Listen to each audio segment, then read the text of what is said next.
My name is Ammon Bundy. I am speaking to you today from inside a maximum security jail. I am a son of a Nevada cattle rancher. My father, brothers, and myself have been incarcerated for many months, leaving our wives and 26 children altogether without fathers to care for them. I ask that you listen to our story and judge us. Yes, judge us. Ask yourself if we were justified in standing for our ranch and the rights of our neighbors. Or should we have just let federal agencies take our heritage? Ask yourself, what would have you done? Ask yourself what is right. Let me explain our story. My brothers and I grew up on a family cattle ranch in southern Nevada, established by our great-great-grandfathers in 1877. We were raised in humble circumstances in the same little ranch home as our father, Clive Bundy, built by my grandfather Dave in the 1940s. For 5 generations, our family has run cattle along the Bunkerville Mountains. Our ancestors were the first pioneers to settle in the southern Nevada desert. They carved their living out of leveling and farming land next to the Virgin River and ran cattle on the hills. Their homesteads were established before Las Vegas had even one person living in it. Nevada had only been a state for 13 years. Discovering multiple springs on the foothills of the mountains, our forefathers began to build water troughs and holding tanks to supply water for cattle. This made it so the cattle did not have to travel too far for water. In the arid desert where a ranch is, it takes approximately 100 acres to feed one cow. In his lifetime, my father has improved upon this watering system by installing pipes throughout the lower hills from 11 different water sources over a 30-mile span. This has allowed the cattle to benefit from feed in areas where otherwise they could not live because they would have to walk too far for water. This has also greatly benefited the desert wildlife and made hunting and camping plentiful. As a true environmentalist, my father, by expanding the water system and caring for the land and the road, has tremendously promoted wildlife, increased game, improved camping, and generally made the area more enjoyable to be on. Even the desert tortoise would thank Clive Bundy for the water close by if they could speak. All of this is done at my father's expense and effort, costing the taxpayers nothing. With his banged-up Dodge pickup, my father would spend many days a month blowing out the water lines with air and repairing the leaks, making sure each water tank was always full. My family has brought life to the southern Nevada desert for over 100 years. Imagine what would happen to all the wildlife if this watering system was not maintained or if it was destroyed.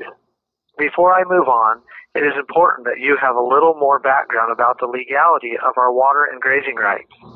In 1890, the state of Nevada created a registry so that ranchers and others could deed their water and grazing rights. In Nevada, as with other western states, the livestock water rights include title to graze. Each deed in print designates how many cattle the owner of the deed is typically grazing around the water. This is the way grazing rights are recorded and protected by the state of Nevada. Just to be clear, these livestock grazing and water rights are vested property, much like mineral rights or deeded rights to your home. These grazing rights are real property. They can be sold, traded, borrowed against, or adversely taken. They are the lifeblood of our ranch and are a valued heritage to our family. Many people have desired to purchase them over the years, but my father has chosen to remain raising cattle in the desert. Without these stock water grazing rights, our ranch has almost no value. My father owns 11 of these stock water grazing rights, deeded with the state of Nevada. In the early 1990s, the Bureau of Land Management, also known as the BLM, an agency of the executive branch, tried to trespass my father for grazing cattle on our deeded range, where my family has run cattle for 138 years. The BLM adopted an extreme environmental no-cattle policy designed to remove all ranching from the land. On the wall in the Southern Nevada BLM district office, they displayed their motto. It read, "No moo by 92, cattle free by 93. Seeing their intent to destroy his ranch, my father stood on the fact that his ranch was inside the boundaries of the state of Nevada, that the federal agencies are violating the constituted laws between the state and the federal government, and that he owns a deeded right to graze and water his cattle, established over a century ago. When agents from the Bureau of Land Management told my father that the federal government does not recognize his grazing rights and that my father must remove his cattle, he told them that they had no authority to take his family's heritage away. When they said they were going to take it away anyway, he said no, and then he said hell no. Several times the Bureau of Land Management tried to drag my father into federal court so they could strip him of his rights, like they have done with thousands of others. Being land inside the state of Nevada, not ceded to the federal government, my father held the constitutional position that federal agencies have no legal constituted authority to administer the land inside the state, and therefore no jurisdiction to trespass or prosecute him. Watching other ranchers, miners, loggers try to defend themselves in federal court when the federal government was the plaintiff, my father often said, going into federal court to defend yourself against federal agencies is like as if a man broke into your home and beat up your wife and children. So to get justice, you take him to court. When they say all arise to the honorable judge, in walks a man in a black robe, and he is the very man that assaulted your wife and children. Of over 100,000 cases in the western states where the federal government is the plaintiff in federal court, federal judges have sided with federal agencies every single time, taking century-old vested property rights away from good, hard-working families. In our area, my dad is the last rancher out of 53. In the state of Nevada alone, federal agencies have taken 5,072 water rights from the people and deeded them to themselves. It is astonishing to think about this when the United States Constitution was specifically designed to prohibit this very thing from happening. We, the people, have ignorantly allowed federal agencies of the executive branch to be modern-day conquerors, gobbling up our land and resources and inserting themselves into every facet of our lives. Our homes, our schools, our churches, our jobs, our industries, our manufacturing industries, our housing industries, our agricultural industries, our mineral industries, our financial industries. Everywhere there is wealth, they seek to control and take. They will not stop expanding and growing on their own. They will not limit themselves because they do not produce a product. In order for them to survive and gain and grow, they must take from the people who produce a product.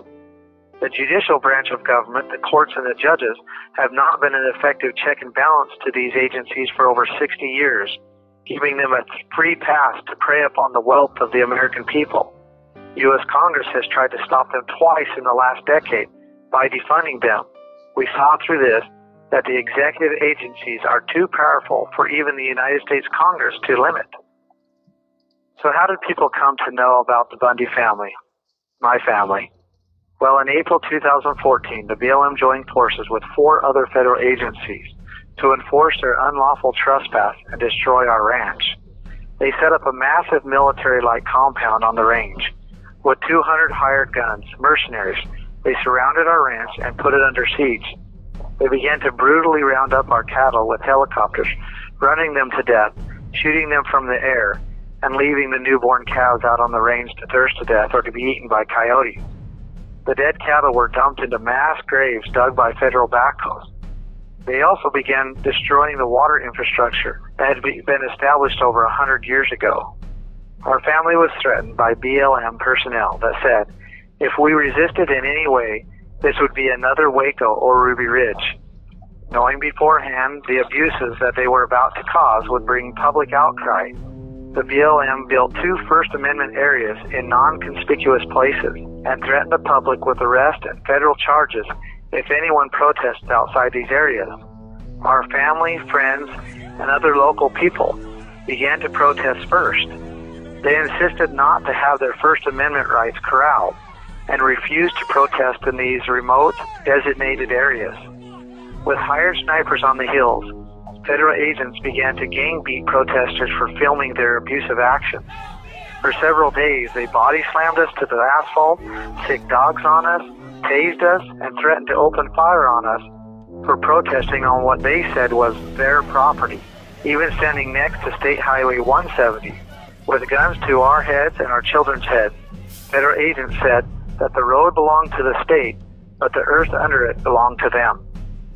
Much of this abuse was caught on video and was posted on the internet. Within hours, millions had viewed the gross actions of these federal agencies. People from all over the United States began flowing to the ranch. That Saturday, thousands had assembled and demanded the Clark County Sheriff Department and the state governor to do their jobs in protecting the people from out-of-control federal agencies. The Clark County Sheriff's Department finally stepped in and ended the abuse. All federal agents left the area within an hour, and the surviving cattle were brought back to the ranch to be doctored or turned out on the range, and then we went back to ranching. This infuriated the bureaucrats. People such as Harry Reid, who has personally made millions off of land deals with the Bureau of Land Management, publicly came out against our family and the people that stood up to them, calling us domestic terrorists, threatening that this was not over. Many of us wore name tags that read, "Hi, my name is so-and-so, and I'm a domestic terrorist." Great-grandmothers, little children, and everyone in between wore them proudly. Since then, federal agencies have mounted a continual media campaign to demonize my family and those that stood against their horrific actions. In defense, we've had to respond by publishing the truth. My mother, sisters, and many of our friends and family have done the best we could to stop them from controlling the narrative. We knew that if they could change the public sentiment, they would once again justify forceful action against us. In an effort to make sure that this did not happen to any more families in Nevada, in early 2015, my family, along with several state representatives, entered a bill into the Nevada legislature. This bill would end the federal land grabs in the state and force the federal government to follow the Constitution to control land inside the state. Bill AB 408. It was the most publicly supported bill in the Nevada history. Despite its popularity, bureaucrats united together from within and changed the text of the bill right before it was voted on. The new text gave them more power rather than take it away. It was a full array of politics at its finest. On the last day of the House vote, we had to kill our own bill, hoping that Nevada legislatures would stand up to federal agencies and protect families like ours. We left Carson City with our heads hanging low and went back to ranching, working, and raising children. Before I go on, I need to say that even though our family is suffering great pain and sorrow right now, we do not hate or harbor anger for anyone. We pray daily and diligently for those who have and continue to harm us.